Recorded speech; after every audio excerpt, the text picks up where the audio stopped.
আওয়ামী লীগের প্রতি নমনীয় আচরণ করেছে যিনি এই কথা বলেছেন, তো তার কি উত্তর, তার কাছে আপনার জিজ্ঞেস করা উচিত উনি কথাটা কেন বলেছেন। আওয়ামী লীগের উপর নমনীয় আচরণ করার কোনো কারণ এখানে নেই।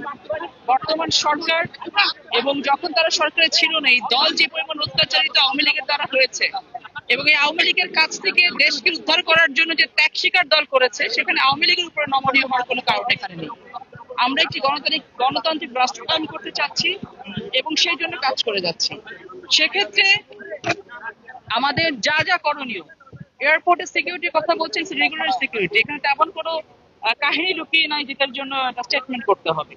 আর আমরা যারা এখানে কাজ করছি বর্তমানে, আপনি দেখেছেন যে গত পরশুদিন ইন্ডিয়া থেকে প্রেস কনফারেন্স করানোর চেষ্টা করা হচ্ছে একটি মাফিয়া সরকারকে, পতিত সরকারকে, এবং বর্তমান সরকার যে স্টেটমেন্টটা দিয়েছে ফরেন মিনিস্ট্রির মধ্য দিয়ে, বাংলাদেশের ইতিহাসে এত শক্ত অবস্থান অন্য কোনো দেশের সরকার এগেনস্টে যারা অন্যায় করছে দেশের সাথে এবং বহু বছর ধরে অন্যায় করে এসছে, এরকম কোনো স্টেটমেন্ট দেওয়া হয়নি।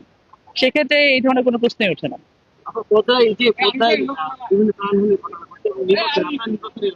সেক্ষেত্রে সেখানে যে এই যে সক্রিয় বাহিনী, এদের ব্যাপারে আপনার ভূমিকা কি? আপনাদের নির্মূলে পদ্মার চরে বেশ কিছু ঘটনা ঘটে, পুরোটাই ঘটে হচ্ছে আপনার ওই চরকে কেন্দ্র করে। তো সেখানে আইন শৃঙ্খলা রক্ষাকারী বাহিনীর সাথে সবসময় আমরা একটা ইন্টারাকশনে থাকি, তাদের সাথে কোঅর্ডিনেশনে থাকি। আমরা চেষ্টা করি এবং আমরা এখানে ডিক্লেয়ার দিয়েছি যে এগুলো বন্ধ করা হবে এবং চর অঞ্চলটাকে আমরা এখন একটু ইকুইপড করতে চাচ্ছি বিভিন্ন প্রজেক্ট নিয়ে, যাতে ক্রাইম গুলো ওখানে না ঘটে। আর এটা তো বহু বছরের একটা ক্রাইম জোন, তো সেই জায়গাটা থেকে আমরা চাচ্ছি যে উত্তরণ ঘটাতে, এবং আইন শৃঙ্খলা রক্ষাকারী চেষ্টা করছে, এখনো নির্মূল করা সম্ভব হয়নি, হবে ইনশাআল্লাহ।